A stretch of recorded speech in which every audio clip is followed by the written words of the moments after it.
Ah là là, mes enfants, enfin de l'action dans cet épisode 8. On n'y croyait plus, bon, c'est un peu trop tard pour sauver la saison, comme je l'ai déjà répété plusieurs fois, mais s'ils ont décidé de mettre le budget pour toute cette fin de saison, personnellement, je prends, autant que la saison soit à moitié à chier et qu'on ait la dernière moitié de potable. L'action dans cet épisode est plus ou moins correcte, et je mettrai l'accent sur une scène en particulier qui a vraiment été très bien réalisée, mais malheureusement gâchée par ce foutu filtre fantomatique. On le déteste, ce filtre-là, ça gâche un peu le combat, on l'apprécie pas à 100%. Je mettrai surtout plein de passages avec le manga pour comparer et vous montrer à quel point, tout simplement, le manga est incroyable. On n'est pas là pour cracher non plus sur le travail des animateurs. Bref, cette intro est trop longue, on commence. Le premier héros que l'on verra se battre pendant cet arc, c'est Flashy Flash. Il tombe sur quelques monstres et ils ont même pas le temps de comprendre ce qui leur arrive, ils se sont déjà fait tuer. Dans le manga, et je vais beaucoup dire ces trois mots, mais en même temps le manga est beaucoup plus détaillé, donc je vais devoir vous montrer un peu la différence. On le voit bien transpercer la tête de tous les monstres. Il va tellement vite que juste même nous on n'a pas le temps de le voir. C'est à ce moment que Gale, donc un des ninjas, applaudit Flashy Flash pour cette petite performance et l'autre allume tous les brasiers du couloir. Flash leur saute dessus immédiatement. On peut voir sa lame transpercer d'ailleurs la tête de Gale pendant une fraction de seconde, mais il se téléporte aussitôt pour esquiver son coup. Et on apprend que Flashy Flash fait partie de la 44e promotion du village des ninjas, tout comme Sonic. Il fait également partie de cette promotion. Ça nous donne donc un petit élément de lore qui sera développé bien plus tard, bien après cet arc. Mais on a une petite révélation, voilà, un petit bout de lore qui vient s'incruster ici. Flash entame le combat avec Flame, chorégraphie, tout ce qu'il y a de plus normal. Flashy Flash esquive son coup de pied enflammé et il atterrit sur le plafond rempli de fils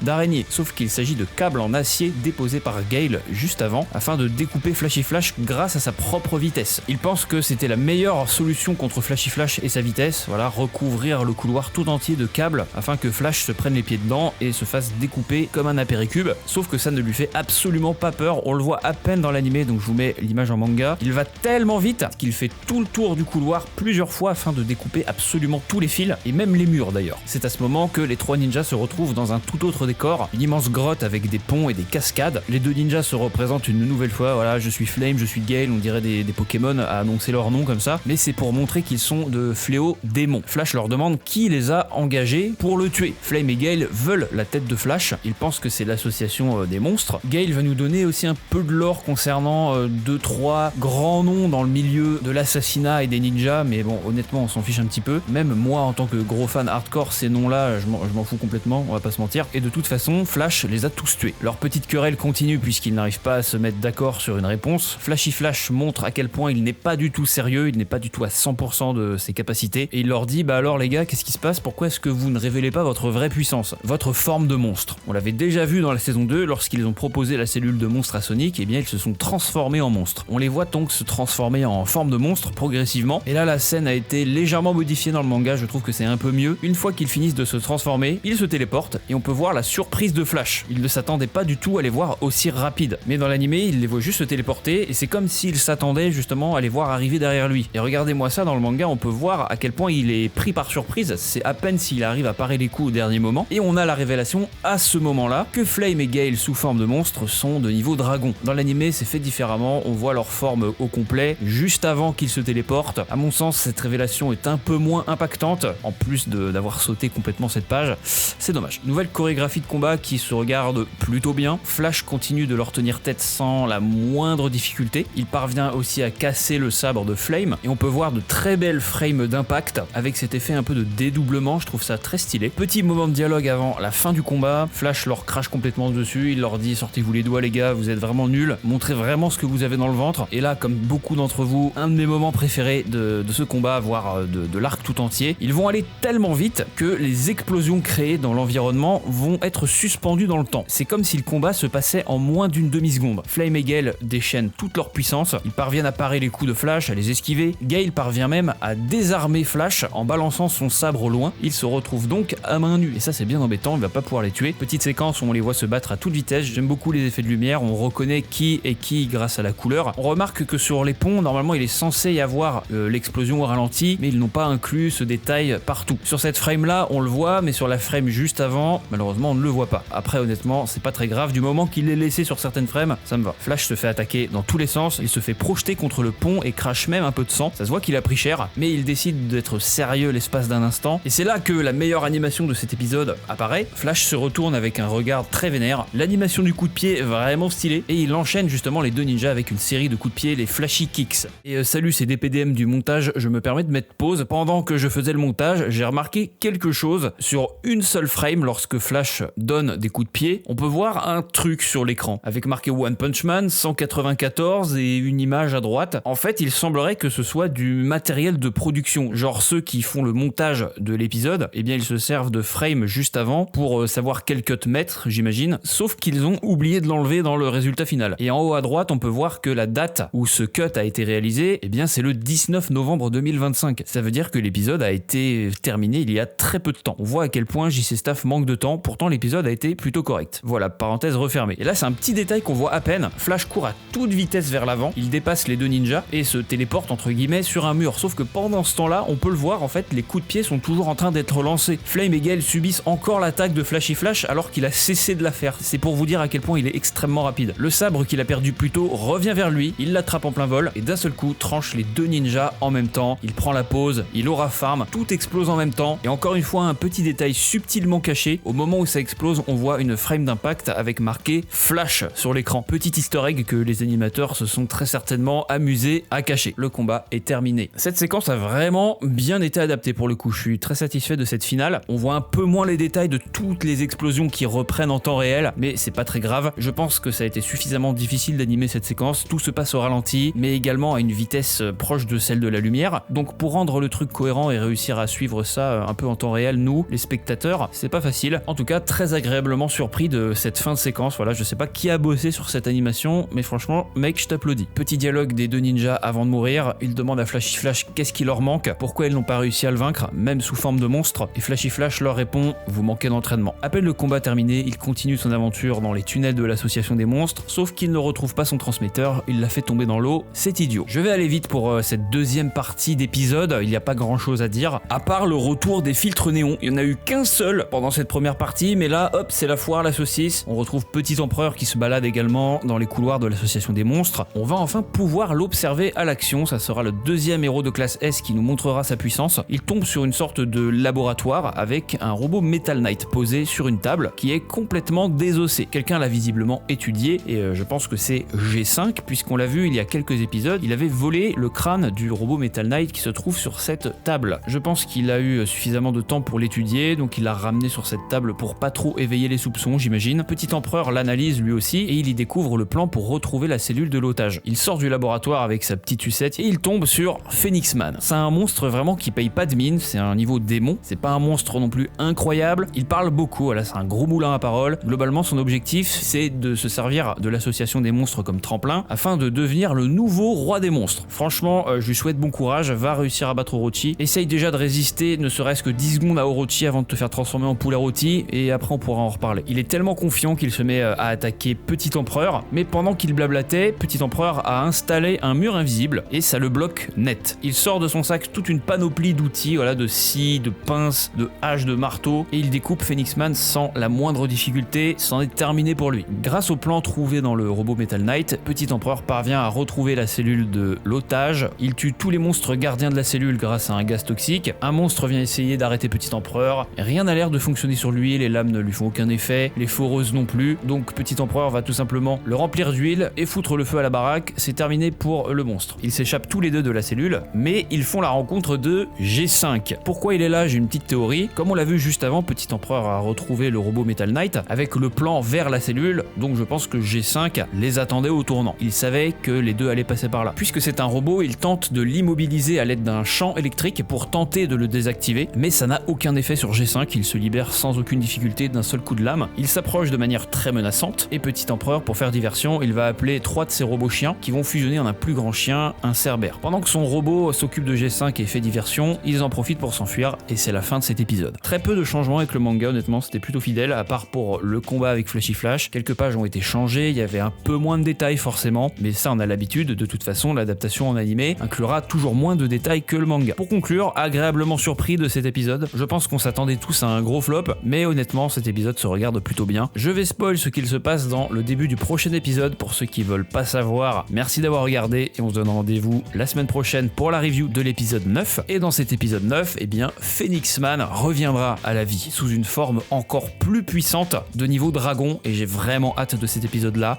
Normalement, ça sera le meilleur de cette saison. En tout cas, on l'espère. Merci d'avoir regardé. N'hésitez pas à dire ce que vous avez pensé de cet épisode. Et si vous voulez rejoindre le Discord également pour en discuter, vous pouvez, le lien est en description. À la prochaine, ciao.